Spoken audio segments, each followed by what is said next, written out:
bit of an aid, even though in my attempt to fight my writer's block, I wrote out more than 3,000 words. I also forgot the fact that our printer at home wasn't working.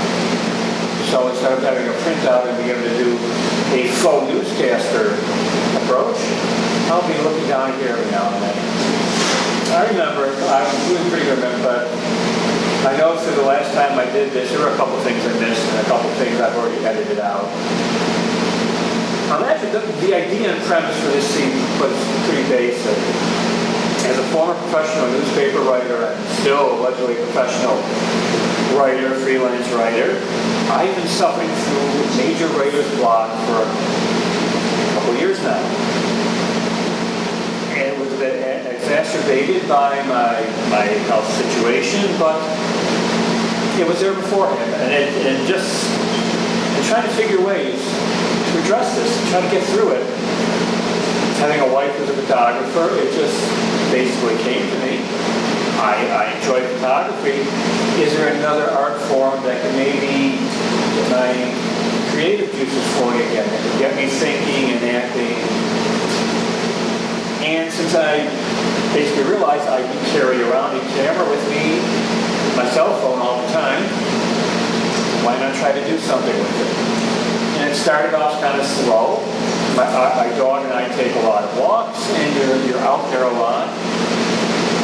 So why not apply that? Why not?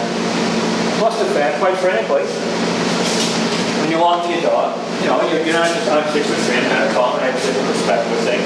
If you're walking the dog is down here. You have a different perspective of what's out there. Not everything is coming at you this way. Things are coming at you this way, and you want to keep trying to go, so on and so forth. So maybe this would have been about its height. Change your perspective. And one reason I mention that is one of the first kinds of photos I started to take that I actually got a good response on. We live in Elmer Village, on the west side of Buffalo, very close to here. So there's still a lot of old sidewalks, a lot of old driveways. There are very small plates in the driveways and in the sidewalks, mentioning the concrete companies. Some are this size and shape. Some are square. Some are size of Maltese crosses. Some are scrolls. Some are a little bigger, more ornate. But they really end up telling a story. And as a writer, as a journalist, basically what I did best was tell stories. But these tell a different kind of story. They're not changing in a sense, but what happens around them is changing. These are man-created, and they kind of help show the effects that people have had. Some plates you can see the new sidewalks built around them. Some it's very old and still in very good shape. Some of it is cracking and depressing and going in. And a lot of them have years on them. You have 1898, you have 1900, 1903, different companies. But interestingly, not all different addresses. You'll get 3, 4, 5 companies, but you'll have the same address. Like the Buffalo Concrete Paving Company,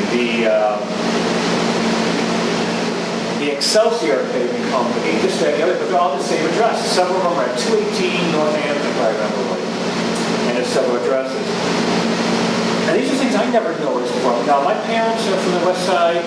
My grandparents were all immigrants who lived on the West Side. So I spent a ton of time, even before I moved to the West Side in 1984, on the West Side. I never noticed these things till a few years ago. And they really tell stories. Not all neighborhoods have them either. So this started getting my creative juices flowing. It started making me think, because my best storytelling, my best articles, obviously they involve people, but I was better at showing the effects that people had on events and on other people. And I was fortunate to actually win a couple awards on reporting on something called the Full Brothers Waste Site, which eventually became an EPA Superfund site. It's one thing to show what's happening at a waste site when the levels are too high. Yes, the waste is there. Yes, it's bad, but when you can find people in interview that used to swim in the watering holes there for 30, 40, 50, 60 years ago, that fished and ate the fish there, that built their new homes there. The town of Chickawaga almost bought land to build a golf course there. Until finally, when they did some of the testing, they found the plumes emanating from some of the testing sites had contaminants in them still. And that's a different story than just, yes, there's waste there. This is what happened. This is what man has done. This is what people have done to other people. My best photos, like I said, these are some of the ones I've got better response to. My best photos don't show people. They end up showing to me, and this is something I like doing, what people have done, how they've affected nature, how they've affected their own environment. But as I started using this creativity, this outlet, in the end, it wasn't freeing me up to do more writing. It wasn't allowing me to take other photos. But I still have, as I said, I still have that writer's block. It wasn't freeing me, so it made me think, was I trying to use this too much? Was I not using the ability to take certain photos? And I'm not an overly accomplished photographer. I'm a cell-phone photographer. Or was I trying to use it for too much? Was I not trying to just use it for the art it was allowing me to do? Was I assuming it was going to lead me to something else? And was I discounting what I was doing? So of course, instead of being an editor, instead of focusing, I was giving myself more to think about, and more to worry about, and more to fight through the block. And I apologize again for looking at this, but I found that as I tried to learn to focus better, I was not focusing better. I was opening up to more, which isn't a bad thing, but having been an editor, I know once you start going off on tangents, and once you start losing that focus, you're in need of more editing if you have a goal. And then, of course, it dawned on me to some extent, having been a particularly newspaper writer, but having done other writing, that it is a different angle you're taking than I did as a photographer. As a photographer, I definitely don't have assignments per se. I don't mandate myself to take something. I look for what's interesting. If there isn't something interesting, I don't take it. I don't. To me, it's different than particularly having been a newspaper journalist. You're assigned to a story. Even if that story doesn't happen, then the story not happening is the story. It feeds upon itself. And maybe I'm so new at this, and maybe what I'm learning, I haven't found the way to focus yet. I haven't figured that out yet. And that's another big part of all of this focusing. I haven't learned a few things that I start letting things build up and build up and build up. I've got things to write story-wise. Things that are like newspaper stories and magazine stories. I've got other writing. I did a lot of music writing. I did music criticism and so on. I haven't done a lot of that recently. And I let things pile up and clutter, and it's probably not good, and I should focus on that.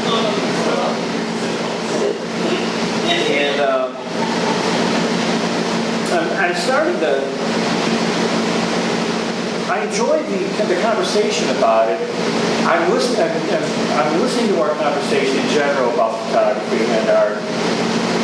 I'm trying to learn about it. I'm trying to focus. I'm trying to see if the things I see getting out of it are what I should be getting out of it.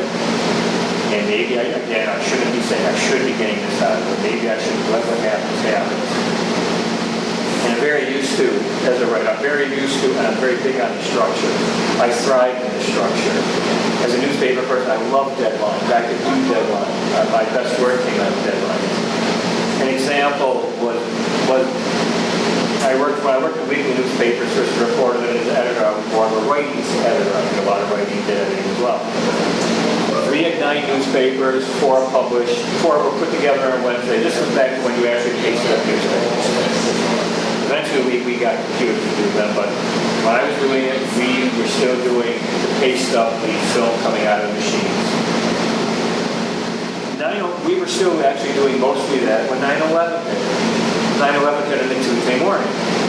4 of our newspapers were due at the printers after we had to put them together on Tuesdays. We had everything allegedly was supposed to have been set. We knew we were going to do, we just had to execute it.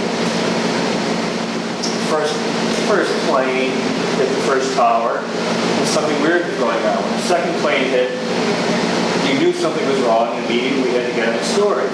And a lot of people will go, yeah, but it happened in New York. But we had an airport to cover. We had military to cover. We had police. We had everything to cover. We had to get that to show how it fit into our area. We actually had word of people from our area being on some of the flights. We were contacted almost immediately by some families who were subscribers. So we had a couple hours to get everything done and try to do stories that were relevant. I was put in charge of it, and we did it, and it was what we were supposed to do. And by the next Wednesday, the other 5 newspapers had to be in production. We had more time, and we did an even better job. We were very fortunate that the New York State Press Association, we were deserving of a couple awards that it was rewarding, but it was never anything we had to do it on. But I noticed, and I also talk about structure. Anybody who took journalism courses or did some writing, this was your friend and your enemy, the AP South. This is the second one. I had one first in 1982, those actual metal spiral books. This is 430 pages of telling you how to do writing and what you should probably do, and if you're a journalist, virtually told you how to live your life. Good and bad, but if there was a structure you had to follow, and again, I thrived in it. And maybe it assigned a little too much importance to it because when I was no longer a newspaper writer, when that all ended, it didn't end really fun, but that's a whole other thing. And it ended for reasons like finances and politics and this and that and the other thing. And I did some other writing, but there wasn't the structure anymore. You didn't have assignments. You didn't have to do certain things. And I started, and it was a little tougher. I was signing a little less on it because there wasn't I probably assigned so much importance to that part of it that I wasn't as good at switching gears. I've tried doing a lot of writing since then. And the magazine writing I do has been the best because that's the closest to newspaper writing. But I've tried nonfiction. I've tried fiction. I've tried, one of the things I started doing, this tells me a lot of things the more I think about it. When I dream, I don't remember my dreams. I barely remember any. One of the very few that was vivid to me, I wrote something on it. I tried to do a story. The first part came out amazing. There were things I remembered. There's very crisp detail. Remember, part of it was part of my adolescence. I knew a lot of the areas. And it just came out of me in one sitting, and it really was good for what I was trying to do. The second part, maybe I remember just a little bit less, and it didn't come out. I got to a certain point, got stuck. So I tried filling it in. I tried filling in the blanks, filling in the information not filled, and it came out awful. It just didn't read. It read like I was trying to fill in the blanks with the side, and it was bad. So I deleted a bunch of that stuff, and I went back and tried it again, more minimalist. It's making a little more sense, but it's just kind of sitting there. And I think I have to let go of the point. I think I have to break off the part that worked well as a story, because you can. And you break up the other part, and maybe I do something of it, or I got one piece of advice I got from a songwriter friend, a very well-known national singer-songwriter was, sometimes you just have to use it as spare parts. It's not meant to be a whole statement, spare parts, so I may have to go back and do that. But I don't like letting go like that. That's probably probably a problem. If I do something, because when you were in newspapers, you couldn't afford to do something and write something and suddenly not use it. You didn't have time. I also had part of my ego. I don't like not finishing. If I start it, I finish it, and it should be right, and it's hard to let go. And I don't like interruptions. And one of the interruptions that I guess I did have, that I also thought would help me in the long run was my medical situation. So I ended up spending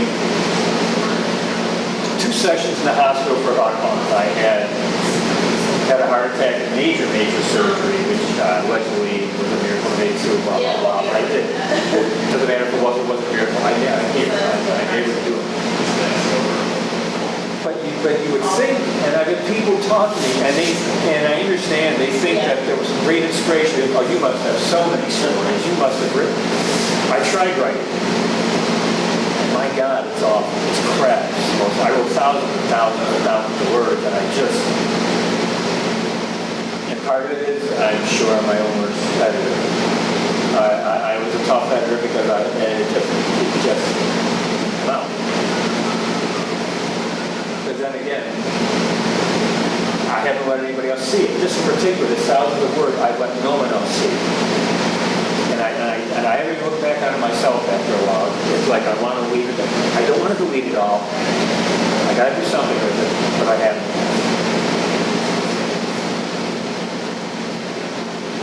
So in all this, I tell myself I need to focus, and I am focusing, but again, I'm letting more and more loose ends come up. I'm letting it get into things.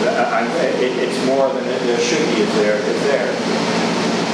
And trying to find ways to address that, it's not always easy. It's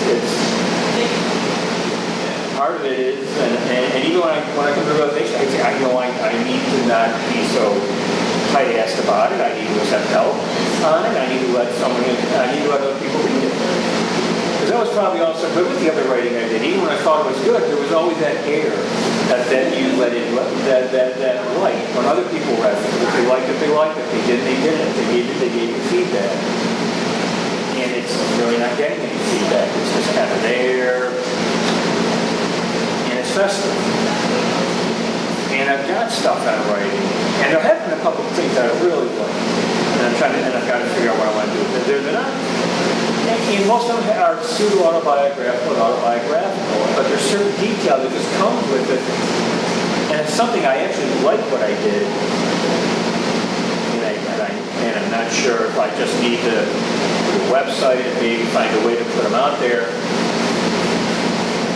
I'm sure air is fresh air and openness is the best disinfectant. But I've got to do something like that. But again, and I apologize. I'm looking here because sometimes I go too quick through some of this stuff. But through all this, and it's funny, one reason I wrote all this down was because I wanted to address it. It helped me address the writer's block. I voiced a lot of things, and a lot of it came out. But then and one thing I see here, this is one thing that really gets me about having writer's block. I was a newspaper journalist 18 and a half years, so that's, and I'm a math geek, but I'm doing my job now. 18 and a half, if we figured out 52 years, that's 962 weeks. If I averaged only 1,000 byline words a week in newspapers, that would have been almost 1 million words. I averaged 2,500 to 3,000 words a week, so we're talking almost 2.5 to 3 million byline words just in newspaper writing. More than 1 million more freelance. I know this is not the way you measure how you do things, but that's a lot of words. That's a lot of writing. And to be stuck now, it's at one point I thought there was a little fatigue, so I did take a little bit of a self-imposed break. And then, when I did less newspaper, did no more newspaper writing, and then I did less magazine writing, just blogging. And some people think, oh my God, what a great idea, no more deadlines, no more pressure. No. Anytime you had a deadline, now I had my newspaper deadline, or if I had a magazine, you had to get the article in this date, now I can easily say, very well. And I was almost got this before. I had told you how much better and how much more I take photos of objects than people. I'm not a real good people photographer. I'm best when I'm photographing. That's why I'm a writer and a broadcast. When I'm photographing things, I do okay with that. Not great, okay. But music is always been a great interest. I really like showing what, like I said before, what effect people have had, but I'm not real good at in crowd shots. They're not what I'm doing. They don't bring out what I feel I can create. And I see other people be better with it. And maybe I should try it, but what interests me is this is what people have done.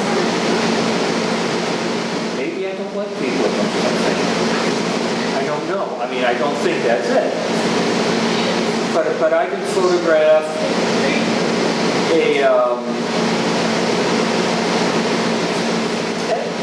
one photograph I've been asked about a few times. Someone asked about it a couple days ago. Was a photograph of a fence and a walkway and a garden, and it looked almost like a storybook trail to a garden, a little Tolkien-esque. And someone asked me, where was that? And it's like, and I remember, and I know totally the detail. It's on Symphony Circle. It's where we started going down Porter Avenue, and it just, I looked at it, and again, I was looking at it not just 6 or 7. I'm looking at walking dog. So I'm looking at him, and I look up, and I'm getting the perspective more from down, and I'm seeing this path leading there, and it just struck me. This is a little unusual. This is something that a person has worked on, but nature is also added to, and it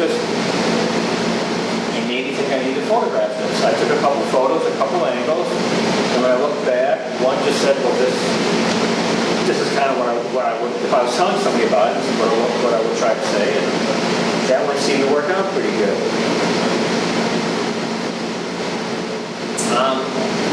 When I think back to when I was in the hospital, I think back, there are people that stand out. Obviously, there was one nurse who was insanely good.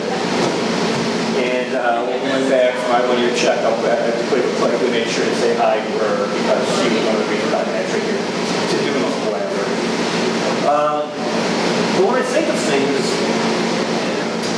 I don't want to take photos of so many people. I want to take photos of the room and the equipment and the room and the hallway that I first walked. The first steps I took to more or less relearn how to walk after the surgery.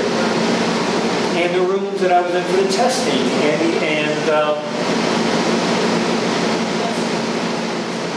the only people that really interest me besides Val and the one nurse were certain. I remember one shot I wish I couldn't take was when I was on the operating table about to go under. And I'm surrounded by 8, 10, 12 people, all in surgical masks and blue elastic hats, looking down at me, interspersed with amazing, I still don't know to say what it is, medical equipment and screens and lights that I probably got a tan in. And I'm sitting there, and they're all saying hi to me, and they're introducing themselves by first name, so it was really nice.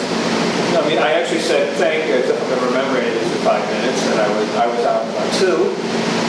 But it was incredible, almost surrealistic view, but it was the other stuff that really interested me more. Things that I don't think people see, or things that are there. They were there. They were built by people. They were there to help people and save people, but it was more interesting. And I remember the other people I was going to mention. It was the next room down and 2 rooms down, I believe, were Amish families. Who obviously look at technology a lot different than we do. It's their way of life, but they had family members who were like me, in the same situation. If you didn't go to the cable clinic and you didn't find the care and get the care they were giving, your family member was going to die. And they were willing enough to trust them too. And they were the nicest people. I had to keep telling them after a while, no, you don't have to get up. Thank you. I'll just let them seat this is what I wanted to photograph. There were little, like, mini recovery rooms on our floor that had televisions, that had some nice seating, and they were always seated very nice. And one thing I noticed, and I'm sure it's part of their technology, they would sit in groups and they were always talking, always communicating. You didn't have to look, and they would look at TV for a minute or two. So they weren't sucked in, they would talk to each other, and they were serious conversations, and they were always very nice. And there was a very small alcove. It had a refrigerator, freezer, microwave. Did it have a stove? I don't think it had a stove. I think it had a microwave. And it was there for the people whose family were patients.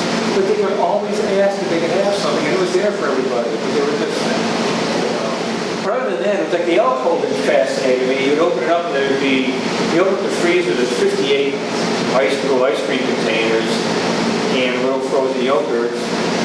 And on this side, there's like 2 non-sugar things that I could have. And then there's, in the other refrigerated containers, there's about 10, 20 crackers and saltines and biscuits. And there's one non-salted cracker that I could have. And it's just, to me, it was more interesting to see that than it was a photo of somebody using it. And I'm kind of finding myself still doing that now. On our dog walk today, took a photo. It is garden walk, and we live on Norwood Avenue, which is for the next few. But for the garden walk is Garden Walk Buffalo Way, our block next to us. So there's signs up. It's nice, but there's also a block on the lawn right at Norwood and Utica, and it's a little bigger, but it's kind of like the other photos I take. So I took a photo of that, and I took another photo of something else. Didn't involve people, didn't involve anything like that. I like vintage cars also. I love taking photos of vintage cars. I mean, they were built by people, and they're enjoyed by people, but I think it looks better getting a photo of the car. Possibly in a contrast with some other technology than I would with the person standing on it. I know, and when we go to car shows, a lot of the photos a lot of people like see or do are the scantily clad 1950s dressed up woman splayed all over a vehicle. Okay, fine. I mean, that's nice in some ways. It doesn't, first of all, there's nothing scantily clad, but the car is what really attracts me. Or, for God's sake, have a woman as the driver of the car. Not as a human ornament, but it's things like that. And I think what I've got to probably do is find a way to communicate that in writing as well. And the one story I was mentioning, that I mentioned that I like half of, but I don't like the half of. It's the first time I've tried to do a story just on my dreams. I've never tried that before. And it's interesting.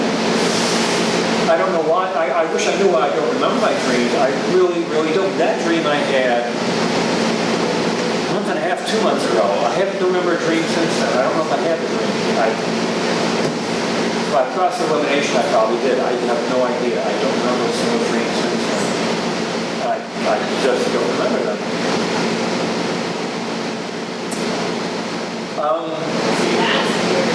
One thing I'm also trying to do is trying to make myself maybe write briefer. I know with a photo I can try to tell a story. In a photo, I can take a series of photos. With my writing, I sometimes feel I have to tell almost too much of a story. And which is funny because I've gotten focusing.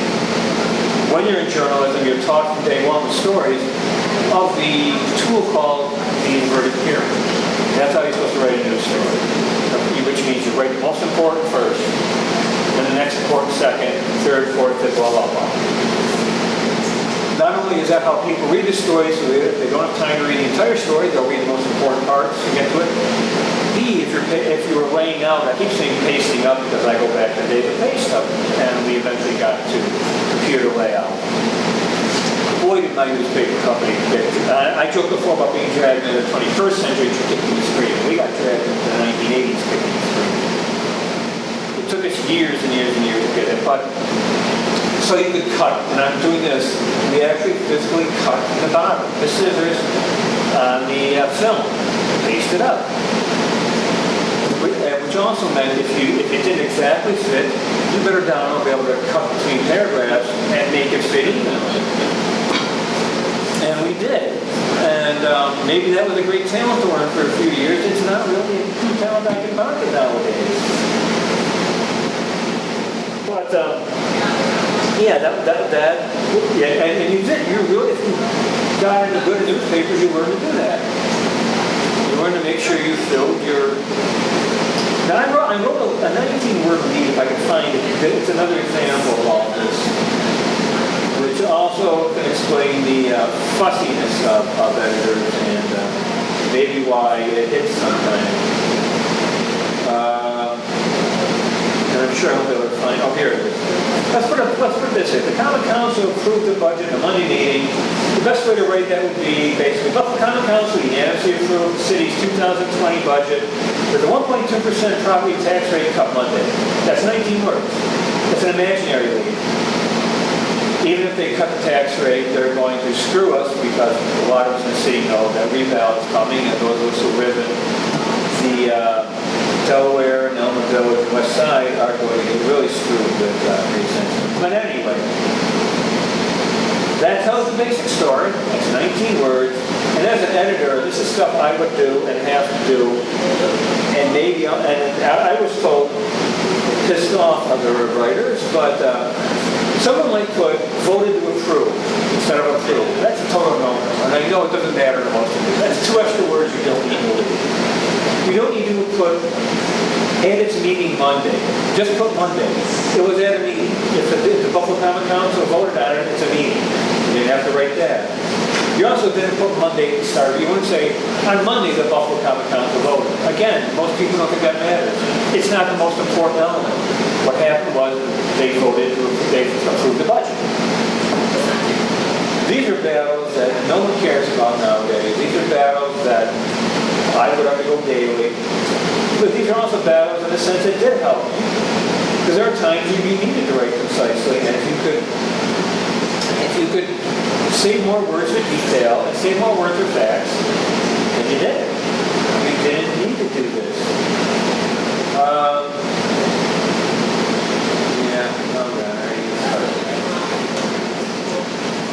I'm trying, another thing, because I've talked about focus, I really do want to not talk as I used to. I used to often like filling it out with discussion. And my goodness, when I listen back, I don't want to hear myself talk for an hour straight on a lot of this stuff. I think I'm going to have to try to write a little more. I'm going to have to try to focus. I'm hoping this stuff doesn't come up. Writer's block sucks. When you're a writer, it's just not fun. And there's really not a lesson that we've done. I think that's something I worked on. It's almost trite to try to wrap it up in 25 words or less. And if Kevin does this, we'll all be better, and it'll be swell and dandy, and he'll have 3 books and 2. No, I don't know what's going to happen. I might write more. I might write less. I might write something else that I never thought I would. Try to focus more, and I know I can because, let's be honest, one last example on focusing. When I got out of the hospital, I weighed 139 pounds, my first official weight. Now, 6'3", you're not supposed to weigh that little. That was 40-some pounds I lost, and so I had to somehow get the weight back. I had to eat. I had to change my diet. I'm eating a lot healthier. I'm not eating great, but it's so much better. I'm in the 160s. I exercise.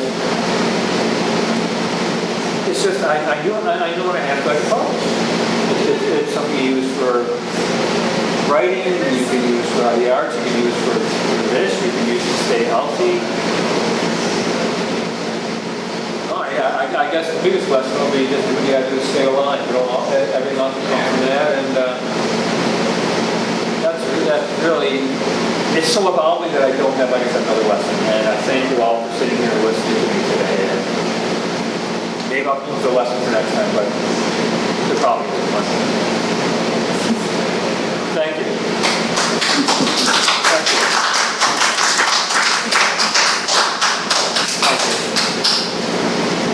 Please. I was there as a record and when we were talking about how you have to, your one line, because we always try to line everything as a line the fuck up, and you're over like 2 lines. You have to cut off one line, move it up, line it up, and put that one line down the bottom of the out. So yeah, I used to, I wrote then. I wanted to move it tomorrow. When I got kicked out of the state, 73. I went back in 86, 84, so that's when we moved across the path. And I was taking creative writing from Tony Lewis. But then life went, I tech support, call centers, real estate, all this stuff, and I got away from it. But when I retired in January, I decided the most important thing to do was to start doing art. Yes, I can flash. Which I've been doing on that one. I used to think I was a pretty clever writer. So it's really nice to really talk about this because it makes me think that that's one of the things I got to do because word crafting, even now, is really a lost art. I think the world of social media blogging is really hurt it. Because it's not as much paying attention to the craft. Really. It was funny when I went back to school, so I was there like from 70 to 73. And when I went back in 84, I ended up having like a 4.0 average and I got the Dean's Medal for humanities because I could fucking write paragraphs. And, the professors were like, I was upstate's last speech. Yes, I was upstate's last speech because I was grandfather. Yeah, with JBS. Yeah. And so I was speech and broadcasting, writing radio ads and shit for Tom McRae's class. And then I did the news and I somebody. Okay, I'm going to head out interview. I'm going home. Dave McKinley. All right. We're like playing, huh? Like Saltcup? He would have been, He was Mary Bell's board. Tom Connell? Oh, why don't we ready to go? Okay. I'm not like, yeah. The election coverage. Unless you want to come to my house. McKinley remote from Stafford Hotel. We were proud of our election coverage Yeah. for college. He's got his fair bit. Yeah. And we took it seriously. Yes. And the whole thing about writing the leads. Okay. So I was feature editor. Go. I became editor-in-chief. And I loved it very much. I'll see you tomorrow. One of my specialty was movie review. Who knows? Who knows what kind of people we should take? A Disney movie called Social Blue. It begins with the master and the master tells a movie love story in between. And my specialty was headlines. Great Lakes Lab, knee deep in sewer study. Headlines at the time, Yeah. But I loved